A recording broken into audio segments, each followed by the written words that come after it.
Hello students, NEET का exam finally 13 सितंबर 2020 को complete हुआ। अभी हम यहाँ पे बायोलॉजी पेपर का डिस्कशन करेंगे। अगर हम इसका एनालिसिस करें, बायो पेपर का एनालिसिस करें तो पेपर काफी इजी था। ठीक है, ऐसे बहुत कम क्वेश्चन थे, 3 या 4 क्वेश्चन हार्डली होंगे जो कंफ्यूजन वाले होंगे। मैक्सिमम क्वेश्चन जो थे काफी सारे क्वेश्चन या लगभग 2-3 क्वेश्चन को छोड़ के अगर हम बात करें तो सभी क्वेश्चन लगभग एनसीईआरटी से थे। ठीक है, चलिए अपन क्वेश्चंस को डिस्कस करते हैं। अभी यहाँ पे अपन बॉटनी वाला पार्ट डिस्कस कर रहे हैं। हम सेट E1 डिस्कस कर रहे हैं, सेट E1 डिस्कस कर रहे हैं। उसमें पहला क्वेश्चन जो बॉटनी का था, the roots that originate from the base of the stem are. ऐसे रूट्स जो स्टेम के बेस से ओरिजिनेट होते हो, वहां से निकलते हो, कौन से होंगे? Fibrous root, primary root, prop root और लेटरल रूट। ठीक है, इसका आंसर है फाइब्रस रूट। इसका आंसर फाइब्रस रूट है। फाइब्रस रूट एक्चुअली रूट्स हैं जो स्टेम के बेस वाले पार्ट से ओरिजिनेट होते हैं। प्राइमरी रूट जो है वो मेन ब्रांच होती है जो रेडिकल वाले पार्ट से निकलती है। प्रॉप रूट स्टेम की जो ब्रांचेस होती है वहां से नीचे की तरफ आती है जो मैकेनिकल सपोर्ट देती है। और लेटरल रूट जो होती है ये हम देखते हैं पेरिसाइकिल वाले पार्ट से, मतलब रूट का जो इंटरनल सेक्शन हम देखते हैं उसके अंदर से जो रूट्स निकलती हैं ये लेटरल रूट्स होती हैं। ठीक है, तो इसका करेक्ट आंसर है फाइब्रस रूट्स।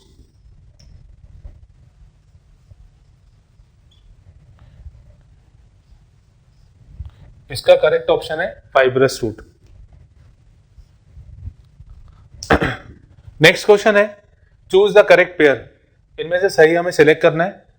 पहला option ligase join the 2 DNA molecules, polymerase break the DNA into fragments, nucleus separate the 2 strands of DNA, exonuclease make cuts at specific position within DNA. तो ये मेरे ख्याल से लगभग सभी students को बन गया होगा, क्योंकि हम ये जानते हैं कि कोई ऐसा एंजाइम जो डीएनए स्ट्रैंड्स को, डीएनए मॉलिक्यूल्स को सील करने का काम करता है वो लाइगेज होता है ना। तो इसका फर्स्ट ऑप्शन करेक्ट होगा। लाइगेज जो है ये 2 डीएनए मॉलिक्यूल्स को ज्वाइन कराने का काम करता है। Polymerase break the DNA into fragments, ये तो होता नहीं है, ये सिंथेसिस के लिए रिस्पॉन्सिबल होता है। Nucleus separate the 2 strands of DNA, ये न्यूक्लियस का फंक्शन है ही नहीं। एक्सोन्यूक्लियस जो होता है make cut eight specific position within DNA, यहाँ पे विद इन डीएनए लिखा है, जबकि न्यूक्लियस जो होता है वो एंड्स पे कट कर, एक्सोन्यूक्लियस जो होता है वो एंड्स पे कट करता है। तो इसका करेक्ट ऑप्शन आएगा ऑप्शन 1। ठीक है, यहां पे इसको हम टिक कर देते हैं। ठीक, तो इसमें आएगा फाइब्रस रूट और इसमें आएगा लाइगेज, जो कि इसका सही आंसर है। नेक्स्ट क्वेश्चन है, the plant parts which consist of 2 generation, one within the other, one within the other. पहला ऑप्शन है इसमें पॉलन ग्रेन, दूसरा germinated pollen grain with 2 male gametes, seed inside the fruit, embryo sac inside the ovule. इसमें हमें बात करनी है कि जिसमें 2 जनरेशंस होती हैं, एक के अंदर एक देखते हैं अपन। पॉलन ग्रेन, पॉलन ग्रेन इसका आंसर होगा। ठीक है, क्योंकि इसमें ये इस पार्ट इसको शो करता है। Germinated pollen grain, germinated case में हम यहाँ पे इसमें बात नहीं करेंगे। सीड इनसाइड द फ्रूट दिया हुआ है, इनसाइड द फ्रूट दिया है, ठीक है, इसको हम कंसिडर नहीं करेंगे। Embryo sac inside the ovule, ये हो सकता है, ठीक है, क्योंकि जाइगोट का फॉर्मेशन होता है इसमें। तो ने इसका करेक्ट आंसर आएगा ऑप्शन 4।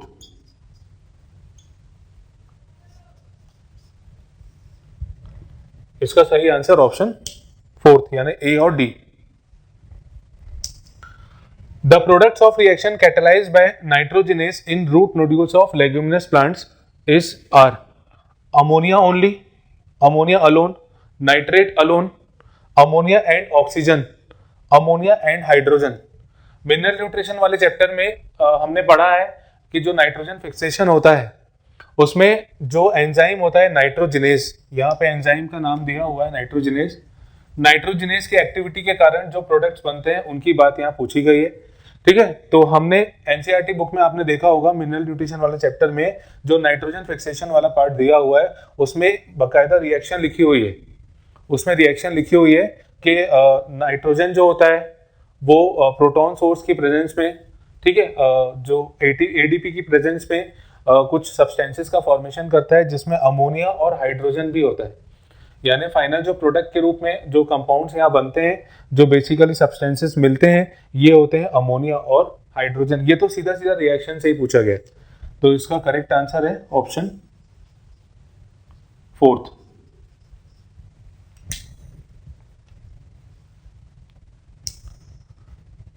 तो generation consist of 2 generation, one within the other. इसका आंसर पॉलन ग्रेन और एम्ब्रियो सैक, और दूसरा इसके प्रोडक्ट जो है नाइट्रोजनेज एंजाइम की एक्टिविटी के बाद जो प्रोडक्ट फॉर्मेशन होता है वो है अमोनिया और hydrogen.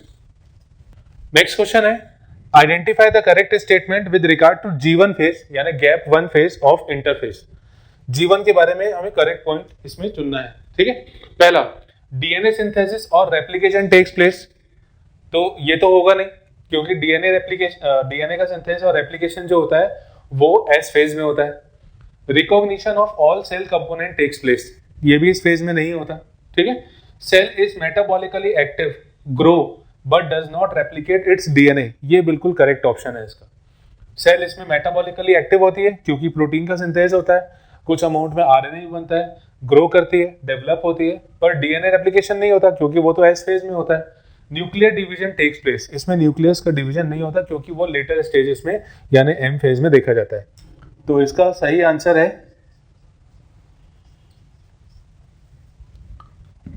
Option 3। Which of the following statement about inclusion body is incorrect. Inclusion body के बारे में बताना है कौन सा सही नहीं होगा, ठीक है। ये सेल वाले चैप्टर में इसके बारे में दिया हुआ है, सेल वाले पार्ट से पूछा गया है क्वेश्चन ये। They are not bounded by any membrane, इनके ऊपर किसी भी तरह की मेम्ब्रेन नहीं होती, तो ये करेक्ट ऑप्शन है, ठीक है। हमें इनकरेक्ट बताना है, ये वाला जो स्टेटमेंट है वो इंक्लूजन बॉडी के लिए सही बैठता है, तो ये इसका आंसर नहीं होगा। They are involve in injection of food particle, ये इन्वॉल्व होते हैं इंजेक्शन ऑफ फूड पार्टिकल में, ऐसा नहीं होता। इंक्लूजन बॉडी का ये फंक्शन नहीं होता, इनका इंजेक्शन में रोल नहीं होता, ये रिजर्व फूड मटेरियल होते हैं, सब्सटेंसेस को ये स्टोर करते हैं। दे लाई फ्री इन साइटोप्लाज्म, ये सही है, साइटोप्लाज्म में प्रेजेंट होते हैं, और दे रिजर्व मटेरियल इन साइटोप्लाज्म, ये अभी अपन ने बात की, तो इसका करेक्ट ऑप्शन है सेकंड।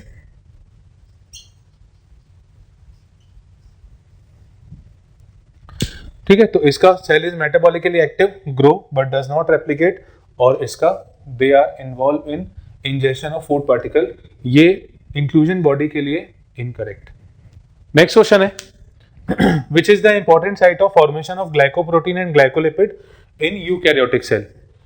ग्लाइकोलिपिड और ग्लाइकोप्रोटीन की फॉर्मेशन साइट कौन सी होती है? Endoplasmic reticulum, peroxisome, Golgi body और पॉलीसोम। ठीक है, एंडोप्लाज्मिक रेटिकुलम जो है ये बेसिकली दो तरह का होता है, जो एससीआर और आरईआर, जो कि प्रोटीन और लिपिड्स और स्टेरॉल्स का सिंथेसिस करता है।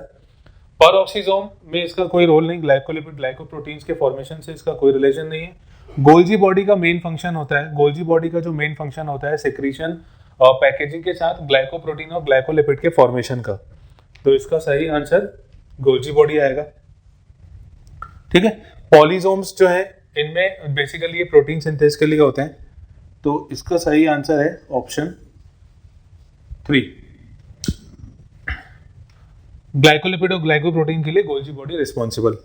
नेक्स्ट क्वेश्चन है, in gel electrophoresis separated DNA fragments can be visualized with the help of. जो इलेक्ट्रोफोरेसिस जो मशीन होती है उसमें जो एग्रोस जेल होता है, डीएनए के फ्रेगमेंट सेपरेट होते हैं, उनको देखने के लिए जो तरीका पूछा गया है ये एसिटोकेरामाइन इन ब्राइट ब्लू लाइट। पहली बात तो एसिटोकेरामाइन हम यूज ही नहीं करते, ठीक है, हम यूज करते हैं इथिडियम ब्रोमाइड। ठीक, बिल्कुल साफ एनसीईआरटी से सीधा सीधा लिया हुआ क्वेश्चन है ये। इथिडियम ब्रोमाइड इन अल्ट्रावायलेट रेडिएशंस, इथिडियम ब्रोमाइड डाला जाता है, यूवी रेस पास की जाती है और फाइनली डीएनए के फ्रेगमेंट्स विजुअलाइज होते हैं जो कि ऑरेंज स्ट्रिप्स के फॉर्म में दिखते हैं, है ना। तो इसका करेक्ट आंसर है सेकंड वाला।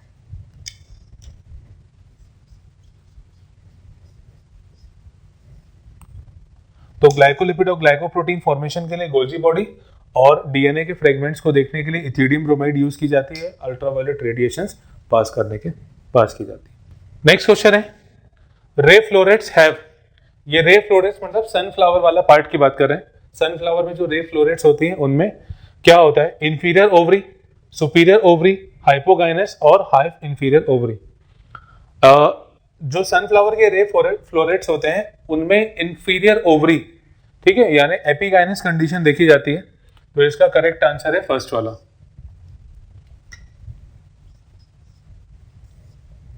फर्स्ट ऑप्शन इसका करेक्ट है। नेक्स्ट क्वेश्चन है, specific palindromic sequence which is recognized by EcoR 1 is.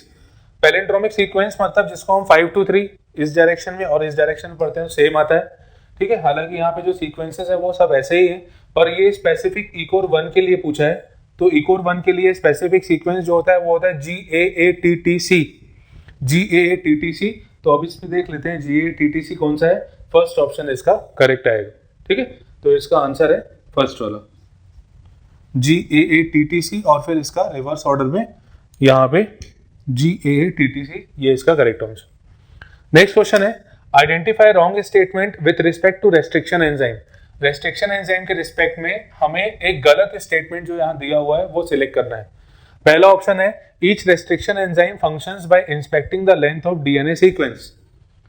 ठीक है, ये तो हम जानते हैं कि रेस्ट्रिक्शन एंजाइम पहले एनालिसिस करते हैं, इंस्पेक्ट करते हैं डीएनए लेंथ पूरे सीक्वेंस को, उसके बाद वो काम करना स्टार्ट करते हैं।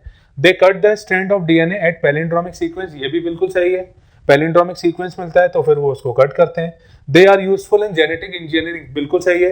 रेस्ट्रिक्शन एंजाइम के कारण ही जेनेटिक इंजीनियरिंग की ग्रोथ हुई, उसमें डेवलपमेंट हो रहा है। Sticky ends can be joined by using DNA ligase. देखिए, कटने के बाद रेस्ट्रिक्शन एंजाइम का जो रोल होता है वो काटने तक होता है, उसने काटा, स्टिकी एंजाइम्स और ब्लंट एंजाइम्स बने, उसके आगे फिर दूसरे एंजाइम काम करते हैं। तो यहाँ पे डीएनए लाइगेज की बात हो रही है, तो ये इसके रोल से बाहर चला गया, ठीक है। तो ये रॉन्ग स्टेटमेंट हुआ with respect to restriction enzyme, तो इसका करेक्ट ऑप्शन आएगा फोर्थ। तो सनफ्लावर के जो रोए फ्लोरेट्स होते हैं, इंफीरियर ओवरी, फिर स्पेसिफिक पैलिंड्रोमिक सीक्वेंस इकोर 1 के लिए GATTC, और फिर रेस्ट्रिक्शन एंजाइम के रिस्पेक्ट में रॉन्ग स्टेटमेंट जो डीएनए लाइगेज की बात की है, ये ऑप्शन इसका आंसर सही। नेक्स्ट क्वेश्चन है, match the organism with its use in biotechnology. ठीक है, बायोटेक्नोलॉजी में यूज के हिसाब से हमको मैच करना है।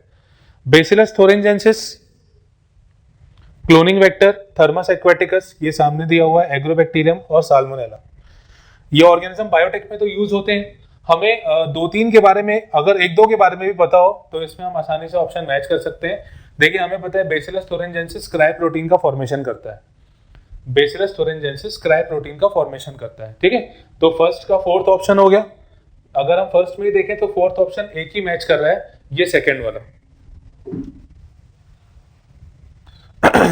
फिर उसके बाद थर्मस एक्वाटिकस जो होता है, इसमें डीएनए पॉलीमरेज यानी टैग पॉलीमरेज, तो सेकेंड का थर्ड यानी सेकेंड का थर्ड। फिर एग्रोबैक्टीरियम को क्लोनिंग वेक्टर की तरह यूज करते हैं और साल्मोनेला को construction of first rDNA molecule. तो इसका करेक्ट आंसर आएगा सेकेंड ऑप्शन। ठीक है, सिंपल है। अगर हमको 1-2 भी पता हो तो हम इसको आसानी से सॉल्व कर सकते हैं। फिर match the following function, elements के फंक्शन के हिसाब से उसको मैच करना है। पहला है आयरन, फिर जिंक, बोरॉन और मैग्नीज। अब इसमें हमने कॉमन पढ़ा हुआ है, मैग्नीज जो है वो फोटोलिसिस ऑफ वाटर के लिए रिस्पॉन्सिबल होता है, और जिंक जो है वो ट्रिप्टोफैन फॉर्मेशन, अमाइनो एसिड का फॉर्मेशन, जो कि फाइनली इंडोल एसिटिक एसिड यानी ऑक्सीजन का फॉर्मेशन करते हैं। तो अगर हम इन दोनों के हिसाब से भी मैच करें तो भी हमें इजीली ऑप्शन मिल सकता है। बोरॉन जो होता है वो पॉलन जर्मिनेशन के लिए, और मैग्नीशियम और आयरन जो होता है वो क्लोरोफिल बायोसिंथेसिस के लिए यूज होता है। तो पहला आयरन के लिए हम ये वाला मैच करते हैं, ए का थर्ड वाला, ठीक है, थर्ड वाला ऑप्शन यहाँ मैच कर रहा है। फिर बी का जिंक जो होता है ये basically indole acetic acid formation के लिए यानी फोर्थ ऑप्शन। फिर इसके लिए सेकंड ऑप्शन और इसके लिए फर्स्ट ऑप्शन, यानी इसका करेक्ट आंसर है थर्ड वाला।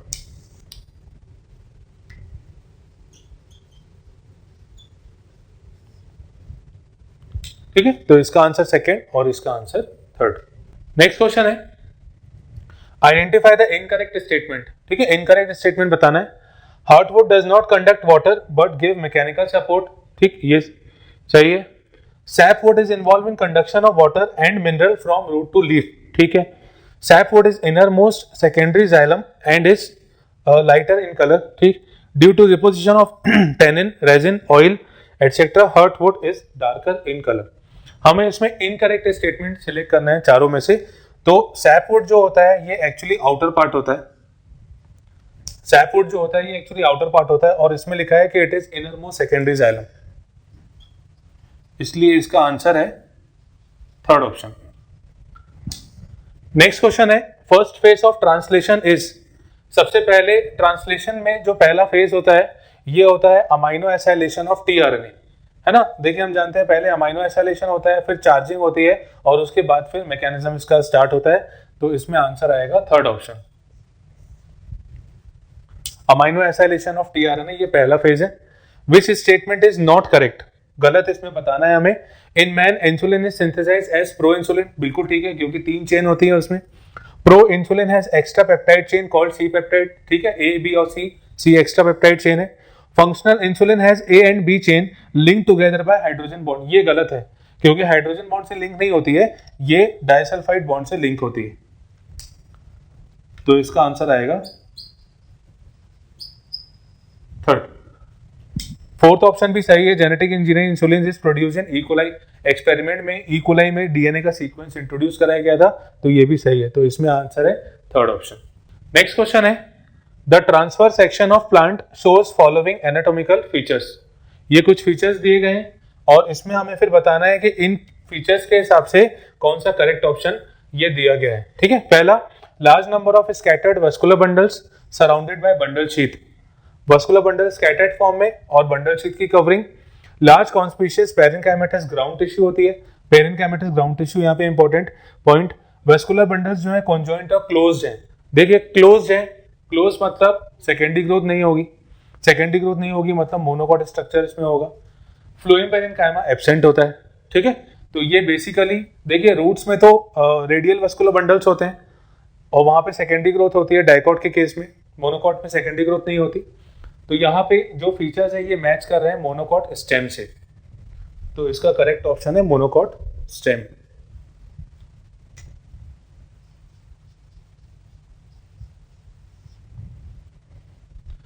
नेक्स्ट क्वेश्चन है, the process responsible for facilitating water loss in liquid form from the tip of grass blades at night and early morning. रात के समय और सुबह अर्ली मॉर्निंग में पूछा है कौन सा प्रोसेस काम करता है। तो देखिए वहां बेसिकली जो रूट प्रेशर होता है, रूट प्रेशर रिस्पॉन्सिबल होता है इस चीज के लिए। यहाँ पे जो प्रोसेस इन्वॉल्व होता है उसे हम गटेशन कहते हैं, पर जो इसके पीछे मैकेनिज्म डील करता है वो रूट प्रेशर का करता है। तो इसका आंसर है सेकेंड, इसका करेक्ट ऑप्शन है सेकेंड। नेक्स्ट है, oxygenation activity of RuBisCO enzyme in photorespiration leads to formation of. Oxygenation activity RuBisCO की यानी फोटो रेस्पिरेशन की बात हो रही है। फोटो रेस्पिरेशन में हमें पता है आरयूबीपी जो होता है 5 कार्बन वाला कंपाउंड जो होता है वो फॉस्फोग्लाइकोलेट और फॉस्फोग्लिसरिक एसिड में कन्वर्ट होता है, ठीक है। फॉस्फोग्लाइकोलेट 2 कार्बन कंपाउंड होता है, फॉस्फोग्लिसरिक एसिड जो है 3 कार्बन कंपाउंड होता है। तो एक मॉलिक्यूल बनता है 3 कार्बन कंपाउंड का, तो it results in formation of 1 molecule of 3 carbon compound. ये एक्चुअली फॉस्फोग्लिसरिक एसिड होता है। तो इसका करेक्ट ऑप्शन है सेकेंड वाला।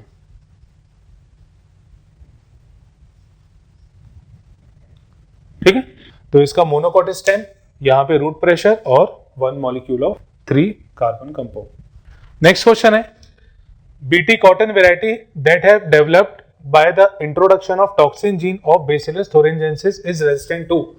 ठीक है, कॉमन क्वेश्चन कई बार पूछा जा चुका है कि बीटी से जो कॉटन वेराइटी जो डेवलप की गई थी उसका क्या फायदा था। तो इसमें जो आंसर है इसका ये है इंसेक्ट पेस्ट। इंसेक्ट पेस्ट के टुवर्ड्स रेजिस्टेंस ये प्लांट ने क्रिएट किया। इसका आंसर है फर्स्ट ऑप्शन।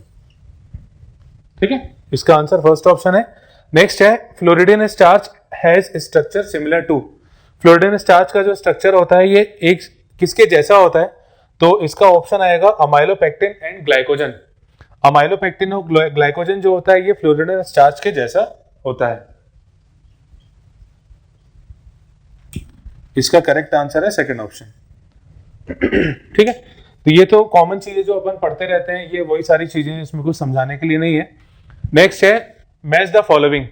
इसमें हम अगर हमें एक दो चीजें भी ध्यान है तो हम इजीली कर सकते हैं। जैसे हमें ध्यान है जाइगोटीन जो होता है उस स्टेज में साइनेप्सिस होता है ना, होमोलोगस क्रोमोसोम की पेयरिंग होती है, साइनेप्सिस होता है, और पैकाइटिन स्टेज में क्रॉसिंग ओवर होता है। ये भी अपन ने कई बार पढ़ा हुआ है, कई बार ये क्वेश्चन सॉल्व भी किया हुआ है। तो इसी में हम पहले मैच कर लेते हैं जाइगोटीन का फोर्थ ऑप्शन।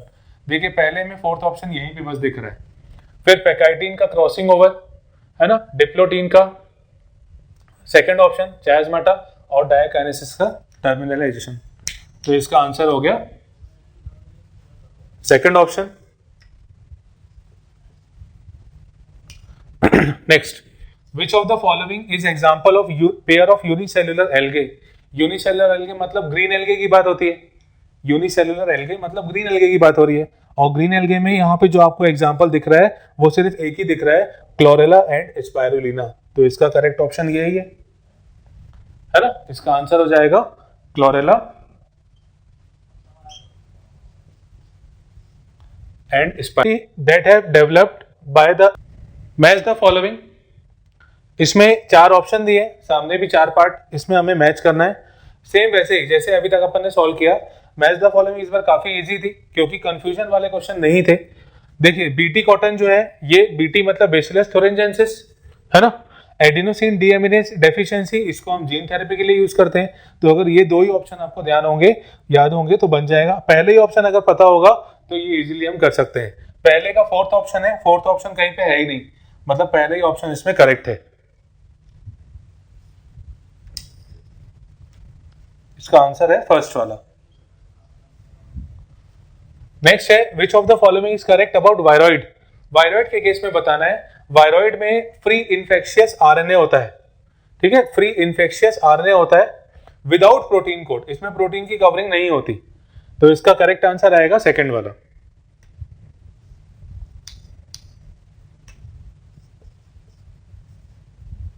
है ना। Next, the ovary is half inferior in. Ovary half inferior होती है किसमें, ब्रिंजल, मस्टर्ड, सनफ्लावर और प्लम, है ना। तो ये अपन ने एग्जांपल याद किए, प्लम, पीच, रोज, इंफीरियर ओवरी होती है इसमें। इसका करेक्ट आंसर है फोर्थ वाला।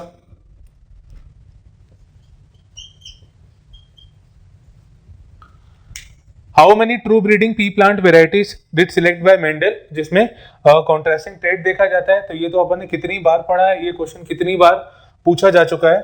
इसका आंसर थर्ड वाला यानी 14। बहुत कॉमन क्वेश्चन है ये, कई बार पूछा जा चुका है। तो इसमें फर्स्ट ऑप्शन मैच कर रहा है। वायरॉइड की खासियत आरएनए होता है, free infectious RNA without protein code. Ovary half inferior होती है प्लम में, और मेंडल ने जो वैरायटी सिलेक्ट की थी 14 कैरेक्टर्स उसने देखे थे। नेक्स्ट क्वेश्चन है, वाटर हाइसेंथ और वाटर लिली में पॉलिनेशन किस तरह से होता है। ये भी कई बार पूछा जा चुका है क्वेश्चन, ठीक है। हम जानते हैं कि ये एक्वेटिक प्लांट है, और एक्वेटिक प्लांट में एक्चुअली में पॉलिनेशन जो होता है वो वाटर के कारण नहीं होता।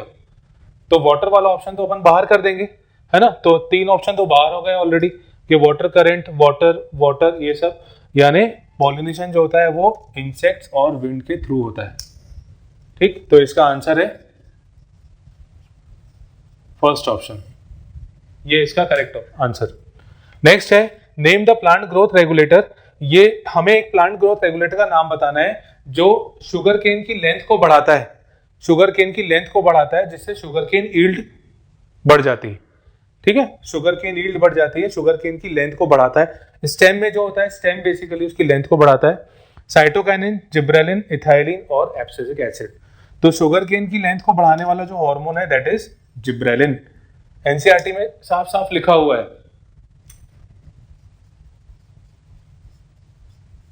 जिब्रेलिन। नेक्स्ट है, in light reaction plastoquinone facilitate the transfer of electron from.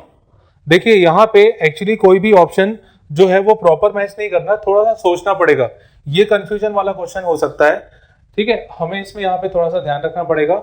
यहाँ पे हम देख रहे हैं लाइट रिएक्शन, लाइट रिएक्शन मतलब या तो साइक्लिक और नॉन साइक्लिक, पर यहाँ पे आप देखोगे तो साइक्लिक वाले से कोई मैच नहीं कर रहा है, साइक्लिक वाले से कोई मैच नहीं कर रहा है। हाँ, नॉन साइक्लिक वाले से जरूर मैच कर रहा है। PS2 से शुरुआत होती है नॉन साइक्लिक की, PS2 से शुरुआत होती है, फिर जो प्राइमरी इलेक्ट्रॉन एक्सेप्टर होता है उसके पास जाता है इलेक्ट्रॉन, है ना, फिर उसके बाद प्लास्टोक्विनोन, फिर साइटोक्रोम B6F, फिर प्लास्टोसाइनिन, इस तरह से होता है। तो इसका करेक्ट सीक्वेंस आएगा फर्स्ट वाला।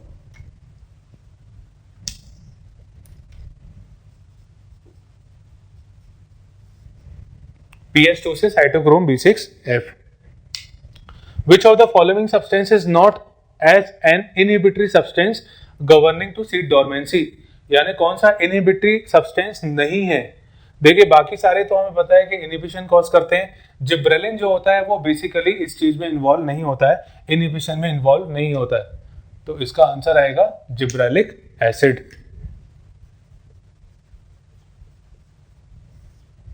फर्स्ट ऑप्शन इसका मैच करेगा। Enzyme that facilitate the opening of DNA helix during transcription. Opening of DNA helix transcription की बात कर रहे हैं, ठीक है। लाइगेज का एंजाइम, लाइगेज का काम जोड़ने का होता है, हेलिकेज का ओपनिंग का काम होता है, पर वो रेप्लिकेशन में इन्वॉल्व होता है। डीएनए पॉलीमरेज ट्रांसक्रिप्शन के दौरान यूज ही नहीं होता। तो बचा एक ऑप्शन आरएनए पॉलीमरेज का, यानी इसका करेक्ट आंसर है RNA polymerase. Next, in relation to GPP and NPP of ecosystem, which one is incorrect? NPP और GPP के टर्म्स में देखना है। हम जानते हैं कि जो प्लांट प्रोड्यूस करता है एनर्जी उसको हम GPP कहते हैं, फिर उसमें से जितनी एनर्जी रेस्पिरेशन के दौरान लॉस्ट होती है उसे हम NPP कहते हैं। यानी GPP की वैल्यू जो होती है वो NPP से ज्यादा होती है, हमेशा ज्यादा होगी, क्योंकि इनिशियल कंडीशन में तो वही बन रही है। तो इसमें ऑप्शन देखते हैं, GPP is always less than NPP, ये तो होगा नहीं। Is always more than NPP, ये होगा। GPP and NPP are one and same, नहीं, अलग अलग होता है। No relation between GPP and N, होता है relation, GPP minus R NPP कहलाता है। तो इसका करेक्ट आंसर है second option.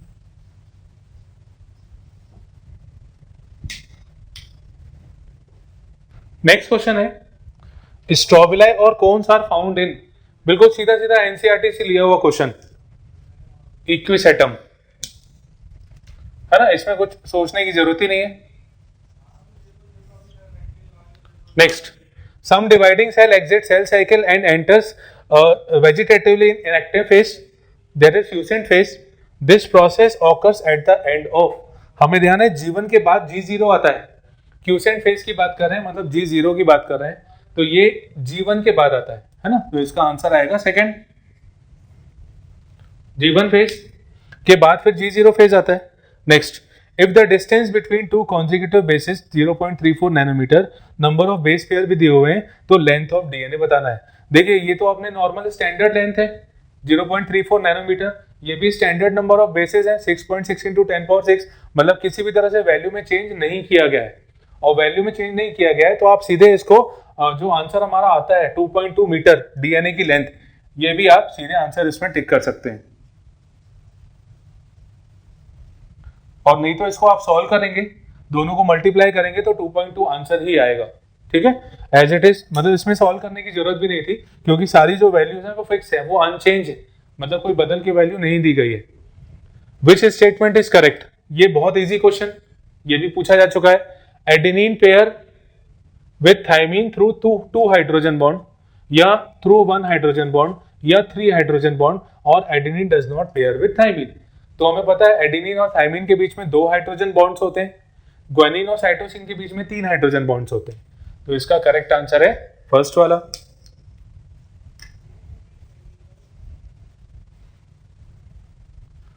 Next question, the sequence that control the copy number of link DNA in vector, सीधे सीधे एनसीईआरटी की लाइन से लिया हुआ, हमने पढ़ा है ओरिसाइट।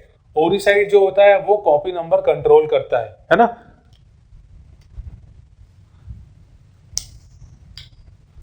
ओरिसाइट जो है, ओरिजिन ऑफ रेप्लिकेशन साइट, ये कॉपी नंबर कंट्रोल करता है। Next, number of substrate level phosphorylation in 1 turn off citric acid cycle. Citric acid cycle में एक टर्न में जो number of substrate level phosphorylation, इसका मतलब एडीपी से एटीपी का बनना, और हम जानते हैं ये एक ही इस लेवल पे होता है जब जीडीपी से जीटीपी बनता है, जो कि इक्विवेलेंट होता है एडीपी से एटीपी के, तो उस कंडीशन में आंसर आता है 1। सिर्फ एक ही स्टेप में होता है ये।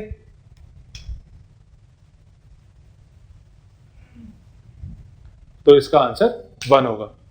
नेक्स्ट क्वेश्चन है, dissolution of synaptonemal complex occurs during, synaptonemal complex का डिसोल्यूशन, देखिए फॉर्मेशन तो इसका जाइगोटीन में होता है ना, डिसोल्यूशन इसका स्टार्ट हो जाता है पैकाइटिन में और इसका आंसर आएगा डिप्लोटीन। जाइगोटीन में फॉर्मेशन होता है, यहां क्रॉसिंग ओवर होती है और डिप्लोटीन स्टेज में ये डिसॉल्व होने लगता है। इसका करेक्ट आंसर है 3। Body of ovule is fused with in the funicle, जो ओव्यूल की बॉडी होती है वो फ्यूनिकल से जुड़ी होती है, किस पॉइंट पे जुड़ी होती है ये पूछा गया है। तो ये बहुत ही सिंपल क्वेश्चन, इसका आंसर आएगा हाइलम। हाइलम वो पॉइंट होता है जो फ्यूनिकल और ओव्यूल की बॉडी से अटैचमेंट शो करता है। नेक्स्ट, ये क्वेश्चन बीच में छूट गया था तो अपन ने इसको लास्ट में लिखा है, मैच करना है हमें इस कॉलम से इसमें। देखिए बहुत इजी क्वेश्चन है, बहुत ही इजी क्वेश्चन है, सिंपल फूड चेन पर बेस्ड है ये क्वेश्चन।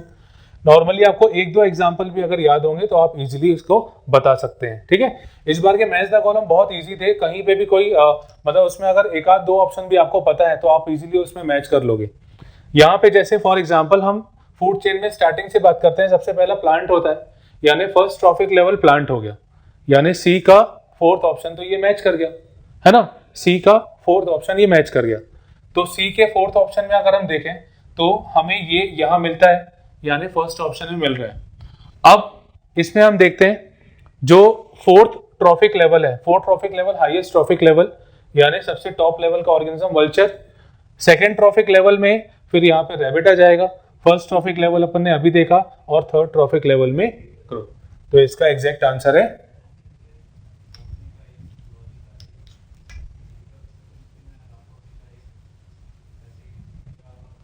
ना। तो ये सारे हमने क्वेश्चंस डिस्कस किए, तो अब आप आंसर की से अपने जो आंसर आपने मार्क किए हैं वो आप मैच कर सकते हैं और अपने पेपर का एनालिसिस कर सकते हैं। Thank you.